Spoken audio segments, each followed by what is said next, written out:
In today's video, we will be looking at 10 most expensive clothes brands only rich people know. But before we begin, if you're new here, don't forget to hit that subscribe button. Let's get started. Number 10. Burberry. Mainly famous for their trench coats, Burberry is a London-based luxury fashion house started back in 1856 by a 21-year-old. The brand has come a long way and now produces eyewear, fashion accessories, fragrances, leather goods, footwear and a lot more. Burberry caught attention when they produced the gabardine fabric, which is the first of its kind and is breathable and waterproof. The fashion scene changed completely when Christopher Bailey took charge, and he has been amazingly successful.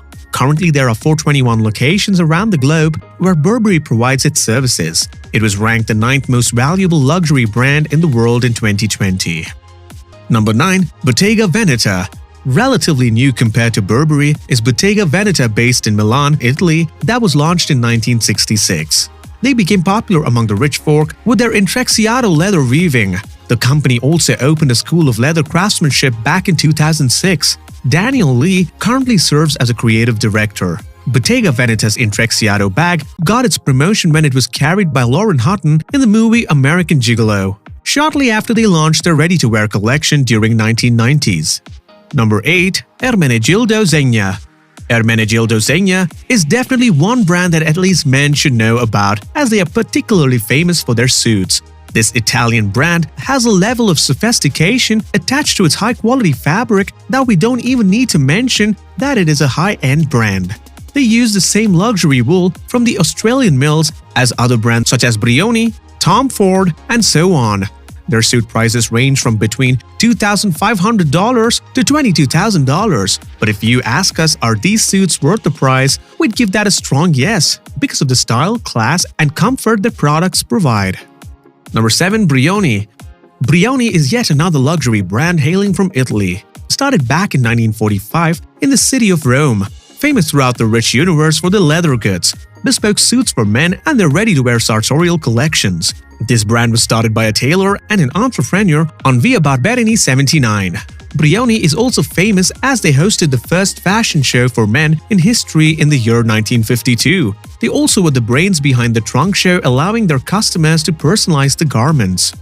Number 6. Keaton. Based in Arkansas's Naples, this luxury menswear brand was started in 1968 by Ciro Paone. As the brand came earlier, it remains a trademark of the Carolina Paone SPA company founded in 1956. Part of what preserves their authenticity and identity is the fact that they have only 5 factories located in Arzano, Collecchio, Fidenza, Marcianis, and Biella. In terms of quality, Keaton remains untouched at the top for menswear, and they plan to keep it that way. The level of attention given to the clothing produced is remarkable. The average Keaton garments take 25 or more hours to be produced, and the process is overlooked by at least 550 workers who are trained for every step in the process. Number 5. Celine. Moving on from Italian luxury brands, it's the turn of the French. Celine is a brand concentrated on ready-to-wear merchandise along with luxury leather goods. It was in 1960 that the company decided to shift more of their focus on sportswear for women. Celine Vipiana, the brand's founder, only remained a designer from 1945 to 1997. Celine is popular for their extreme durability and are believed to be indestructible, thus allowing its users to walk around carefree. Most of Celine's customers are women who love to stay on top of their fashion game and at the same time want to make you believe they aren't trying too hard, and Celine definitely helps into putting that image into perfection. Thus, this brand is definitely worth your money. Number 4. Balenciaga. Yet another French luxury brand that has been on the hot market is Balenciaga. They have been on the scene for around 80 years now, and ever since it started out, its founder Cristobal Balenciaga has taken a rebellious approach in terms of his designs. They didn't stick to the hourglass shapes, which were then promoted by most design houses. They stuck to clean, simplified silhouettes, and these have remained to the core, which defines Balenciaga even today. Balenciaga also puts in a lot of work on its footwear department and dedicates around 18% of its assortment to its footwear category. A turning point in the brand's history was the arrival of Demna Gvasalia, who brought in his ideas of sportswear aesthetic but still managed to keep the main idea of the brand, that is fluidity and simplicity, intact. more than that, expanding into a wider range of footwear. Balenciaga focuses more on sticking to selling what is currently selling best, and that is their sneakers. Number 3. Dries Van Noten. So here is a break from all the Italian and French influence. Baron Van Noten hails from Belgium and has been on the scene for a long time now. He worked first as a freelancer for a local designer and later launched a menswear line in 1968. Van Noten does have fashion and good taste that runs through his family. His grandfather was a tailor and his dad owned a menswear shop, so it's no surprise that he has such high levels of talent. Currently, the brand produces 4 collections each year. 2 for men and 2 for women for summer and winters. There is no haute couture available for Dries, only ready-to-wear models. Van Noten has had a lot of celebrity customers. He has been dressing Cate Blanchett ever since 2008 Academy Awards and has continued to do so. And his other high-end customers include Queen Mathilde of Belgium and Maggie Gyllenhaal. The Dries Van Noten suit has also featured in an episode of TV show Killing Eve. Back in 2005, the New York Times described him as one of the most cerebral designers in the fashion industry, which was the time he made a comeback after he fell out in the early 90s. Number 2. Marni. Don't be fooled by the cool artisty vibe Marni gives off. These pieces are still extremely expensive, but because of their easygoing nature and painterly prints, they are a popular pick among a lot of models and actresses for their own downtime. Ever wondered how Prada and Marni give off a similar vibe?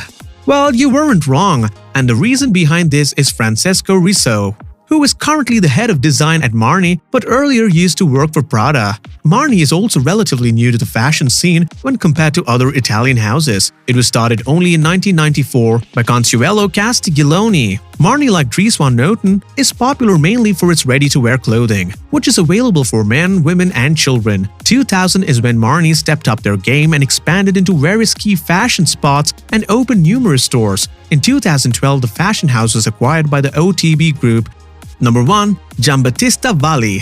If you haven't heard of Giambattista Valli, do not be disheartened. You definitely have a lot of company. These designers caught the eye of many when Kendall Jenner sported in one of his pieces at the Golden Globes of 2018. It was a white creation with one sleeveless side and the other side with a fluffy sleeve. It also included a rather long train. This is another designer from Italy. And so you can imagine the authenticity and quality of the brand is definitely above par. He displays his designs only 4 times a year during the Paris Fashion Weeks. He launched his brand in 2005 with his very first ready-to-wear show after moving to France and building it through Mason. It was only in July 2011 that he showcased his first couture collection and thus was given a membership at the Chambre Syndicale de la Haute Couture. With that, we've reached the end of our video. Which one of these brands are you willing to give a shot to if you have the money to burn? Or do you think these are unnecessary expenses? Let us know in the comments section below. Subscribe to our channel and stay tuned for more.